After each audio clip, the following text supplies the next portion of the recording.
Good day mga ka-sports natin dyan. Bukas nga ay maghaharap na ang dalawang team na kaabang-abang.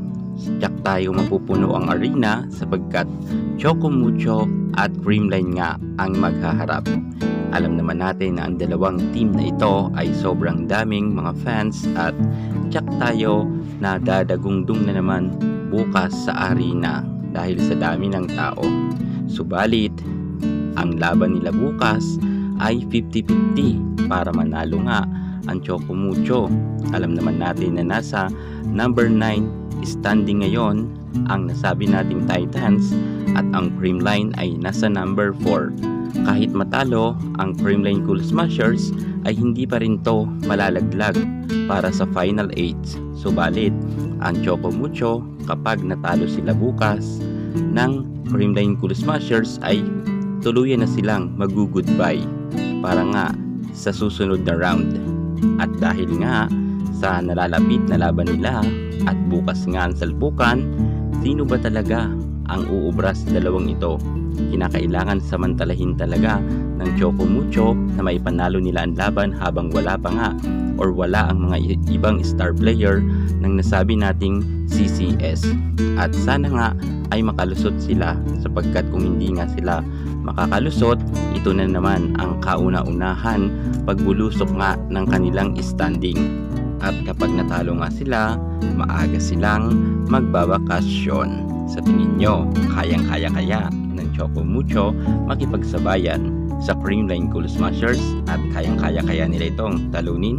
Marami naman mga bulong-bulungan na nagsasabi na baka daw pagbigyan nito ng CCS. Pero alam naman natin na pag naglalaban ang dalawang team na ito ay walang laglagan nga ng laban. Pero sisiyasatin muna natin kung sino ba ang mananalo sa dalawang team na ito. Pero bago ang lahat, subscribe ka muna, i-click ang ating notification bell para lagi kang updated sa lahat ng issue sa volleyball. Susunod na!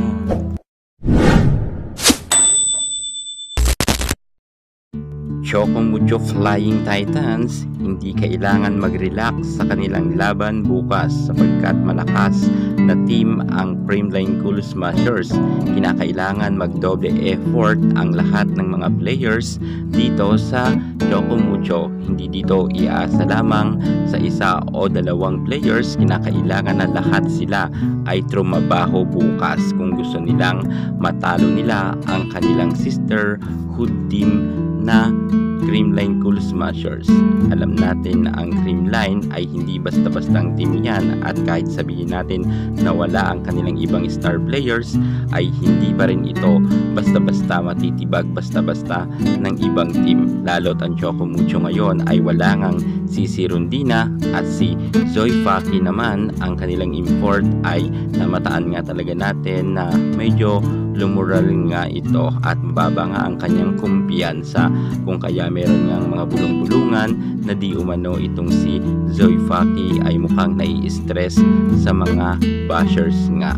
Alam naman natin na nababasa rin ni Zoe Faki ang mga komento nga ng ibang netizen, kung kaya siguro hindi siya sanay sa mga bashers at mukhang sa kanyang pag-iingat nga sa kanyang paglalaro ay lalo siyang nagkakamali. Dahil dito ay bumagsak na nga ng todo ang Choco Mucho at nasa number 9 spot na nga sila. Kinakailangan talaga matalo nila ang Choco Mucho para umangat ang kanilang standing. Pero syempre, alam naman natin na ang laban bukas ay hindi basta-basta sapagkat gusto rin kasi ng Choco Mucho na mas mapaangat pa rin nila ang kanilang standing para masiguro nga nila na pasok na nga sila para sa next round. Pero sa tingin ko naman, kahit sabihin natin na matalo sila ng Choco Mucho, ay pasok pa rin sila sapagkat nasa number 4 spot nga sila.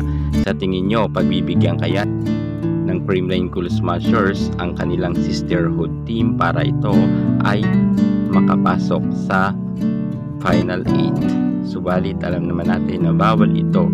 Ito nga isa sa mga pinagbabawal pagdating sa PBL na ilaglag nga or maglaglagan ng laro para matulungan lang nga ang kanilang sisterhood team. Sa tingin ko ko ay hindi naman to gagawin ng Choco Mucho at baka nga itodo pa nila ang kanilang mga itinatago pang lakas at galing para nga tuluyan nga mapatatag pa rin nila or may paangat ang kanilang team standing. Well, kung ako inyong tatanungin, sa tingin ko ay tagilid talaga ang Choco Mucho sa laban nila kontra sa Creamline Cool Smashers at masasabi ko nadadaan nga sila sa butas ng karayom kung manalo man sila kahit isang set lamang. Well, good luck na lang bukas sa ating Choco Mucho at Creamline. I hope na makasurvive nga dito ang Titans para makita pa natin sila sa mga susunod pang games. Yan muna ang pinaka-latest natin sa mundo ng volleyball. At para hindi ka muli sa lahat ng issue pagdating sa larangan sa volleyball, subscribe na. Thank you so much. God bless.